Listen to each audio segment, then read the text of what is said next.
बोलिए विष्णु भगवान की जय। बोल लक्ष्मी नारायण भगवान की जय।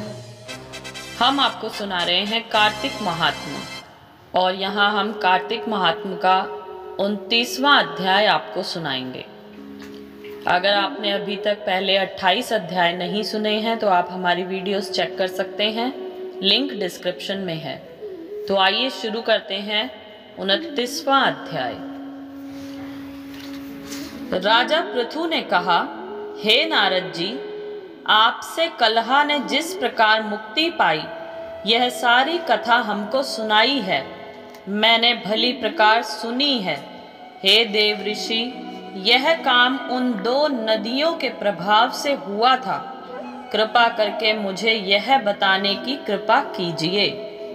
कृष्णा नदी साक्षात भगवान श्री कृष्ण चंद्र जी महाराज का शरीर और वेणी नामक नदी भगवान शंकर का शरीर है। इन दोनों नदियों के संगम का महात्म्य श्री ब्रह्मा जी भी वर्णन करने में असमर्थ हैं। फिर भी चूंकि आपने पूछा है, अतः मैं आपको इनकी उत्पत्ति का वृतांत सुनाऊंगा। ध्यान से सुनो। चाक्षासु मनवंतर के आरंभ में श्री ब्रह्मा जी ने स्वयं पर्वत के शिखर पर यज्ञ करने का निश्चय किया। वह सब देवताओं, भगवान विष्णु और शंकर जी यज्ञ की सामग्री लेकर उस पर्वत के शिखर पर गए। तब महर्षि भृगु आदि ऋषियों ने ब्रह्म मुहूर्त में उन्हें दीक्षा देने का विचार किया। इसके बाद उन्होंने श्री ब्रह्मा जी की पत्नी त्वरा को बुलावा भेजा। वह बड़ी आहिस्ता से आ रही थी। इसी बीच में भृगु जी ने विष्णु जी से पूछा, हे प्रभु, आपने त्वरा को शीघ्रता से बुलाया था, वह क्यों नहीं आई? ब्रह्म मुहूर्त टल गया।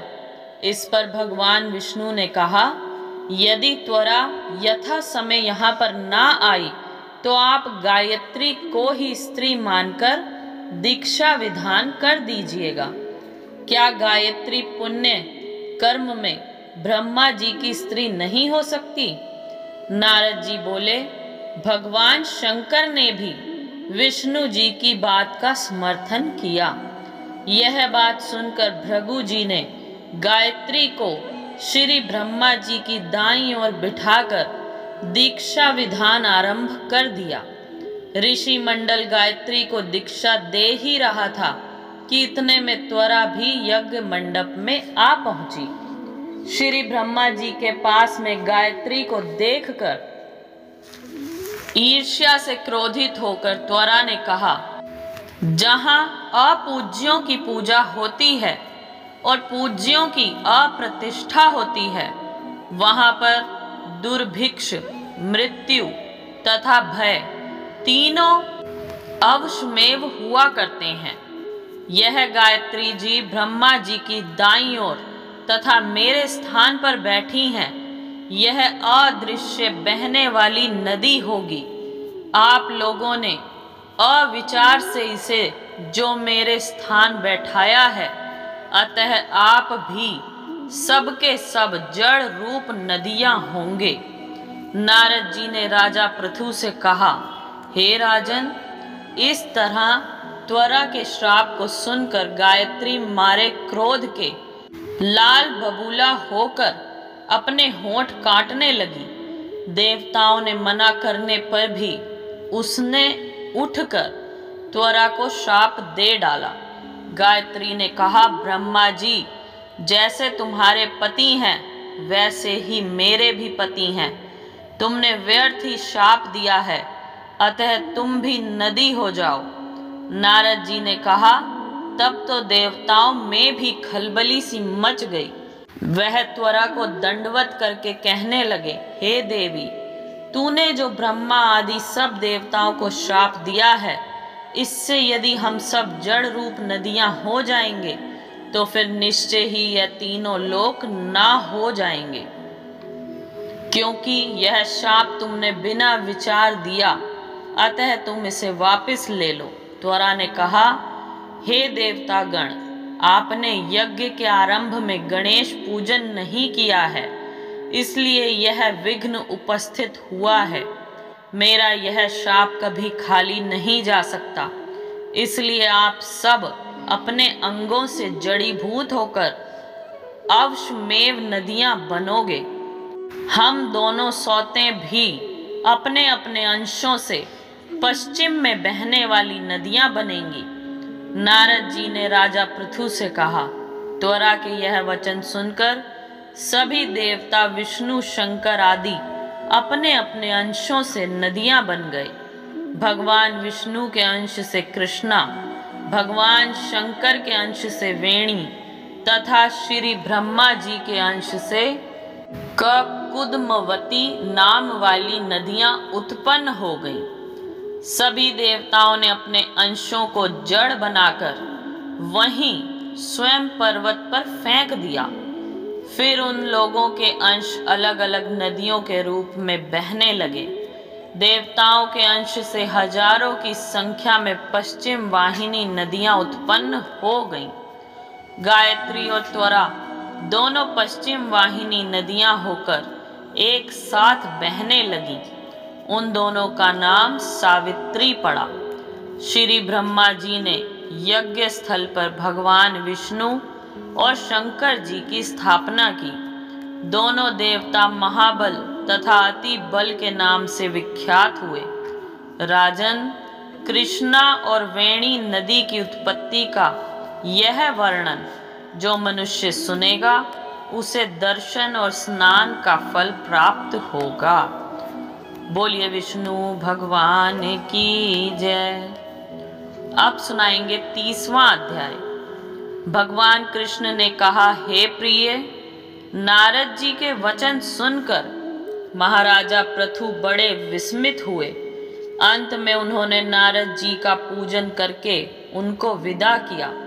इसलिए माघ, कार्तिक और एकादशी यह 3 व्रत मुझे अत्यधिक प्रिय हैं।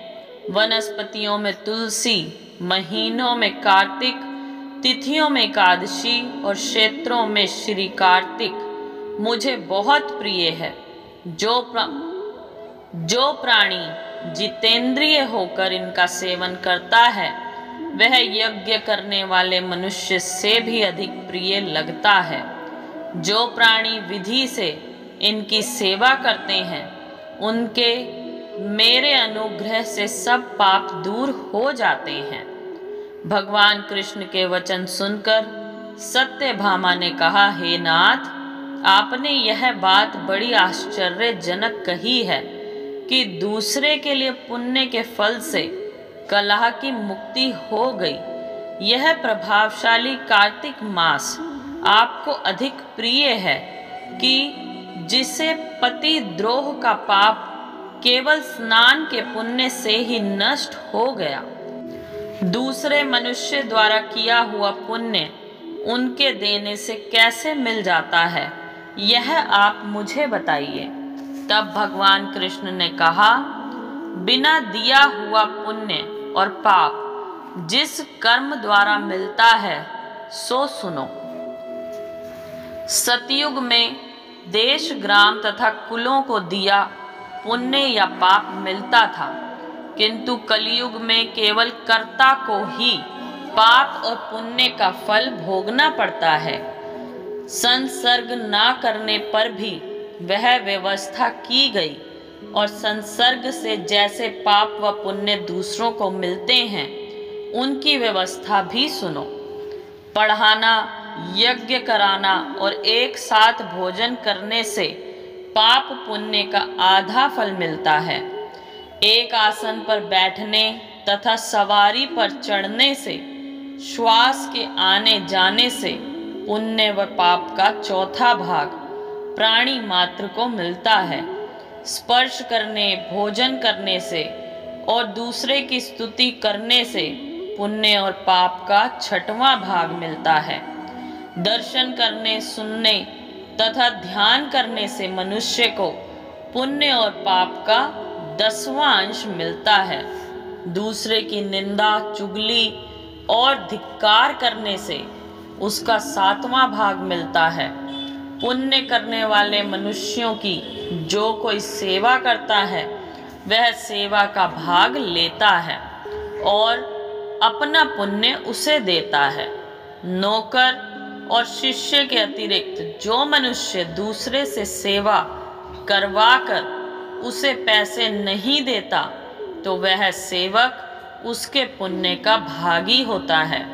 पंक्ति में बैठे हुए भोजन करने वालों की पत्तल जो व्यक्ति लांघता है वह उसके जिसकी पत्तल उसने लांघी है अपने पुण्य का 6वां भाग देता है।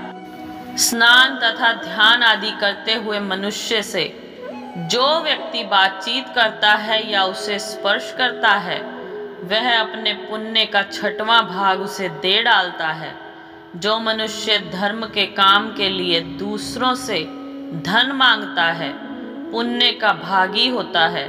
ठीक उसी तरह जिस तरह की दान करने वाला पुण्य का भागी होता है। जो मनुष्य धर्म का उपदेश करता है और पश्चात श्रोता से याचना करता है वह अपने पुण्य का 6वां भाग उसे देता है। जो मनुष्य दूसरों का धन चुराकर उससे धर्म करता है वह चोरी का फल भोगता है और शीघ्र ही निर्धन हो जाता है। और जिसका धन चुराता है वह पुण्य का भागी होता है। बिना ऋण के उतारे जो मनुष्य मर जाते हैं उनको ऋण देने वाले सज्जन पुण्य के भागी होते हैं। शिक्षा देने वाला, सलाह देने वाला, सामग्री को जुटाने वाला तथा प्रेरणा देने वाला यह पाप और पुण्य के 6ठे भाग को प्राप्त करते हैं। राजा के पाप पुण्य के षष्ठांश का भोगी होता है। गुरु शिष्यों का, पति पत्नी का, पिता पुत्र का, स्त्री पति के लिए पत्नी का, पिता पुत्र का, स्त्री पति के लिए पुण्य का 6ठा भाग पाती है।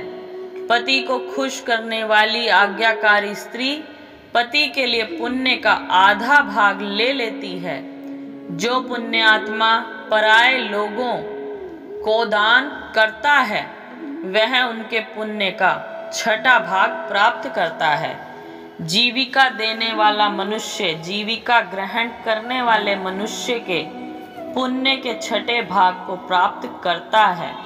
इस प्रकार दूसरों के लिए पुण्य अथवा पाप बिना देने के भी दूसरे को मिल सकते हैं, किंतु यह नियम जो कि मैंने बताए हैं कलयुग में लागू नहीं होते। कलयुग में तो एकमात्र कर्ता को ही अपने पाप व पुण्य भोगने पड़ते हैं। इस संबंध में एक बड़ा पुराना इतिहास जो कि पवित्र भी है और बुद्धि का देने वाला भी है वह कहता हूँ, ध्यान से सुनो। बोलिए लक्ष्मी नारायण भगवान की जय। तो ये था 30वां अध्याय। इसके आगे के अध्याय सुनने के लिए अगर आपने अभी तक भी चैनल सब्सक्राइब नहीं किया है तो प्लीज़ चैनल को सब्सक्राइब कीजिए और वीडियोस पसंद आती हैं तो लाइक और शेयर ज़रूर करें। Thank you so much. जय श्री राम।